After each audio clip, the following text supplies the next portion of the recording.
ఎడారిలో సెలయేర్లు. జూన్ 4. యెహోవా ఆ రాత్రి అంతయు బలమైన తూర్పు గాలి చేత సముద్రమును తొలగించి. నిర్గమకాండము 14:21.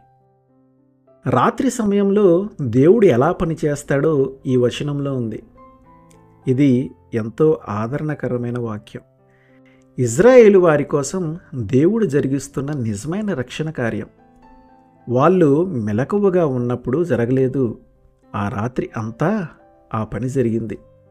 అలాగే నీ జీవితం అంతా చీకటమయమైనప్పుడు, కంటికి ఏదీ కనిపించినప్పుడు, ఏదీ అర్థం కానప్పుడు నీ జీవితంలో ఒక అద్భుతం జరుగుతుందేమో, దేవుడు పనిచేస్తున్నాడేమో.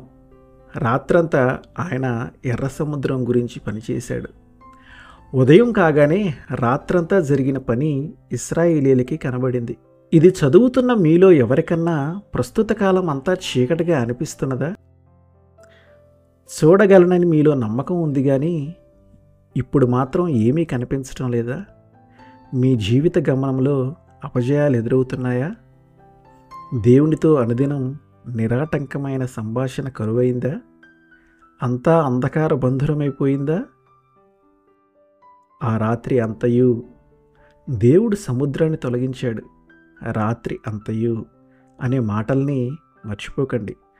దేవుడు చీకటి ఉన్నంతసేపు మీ గురించి పనిచేస్తుంటాడు. వెలుగు వచ్చేదాకా పనిచేస్తుంటాడు. మీరది చూడలేకపోవచ్చు. మీ జీవితంలో ఆవరించిన రాత్రి వేళలంతటిలో నీ నమ్మిక చొప్పున ఆయన పనిచేస్తూ ఉన్నాడు. పనిచేశాడు ప్రభువు రాత్రంతా.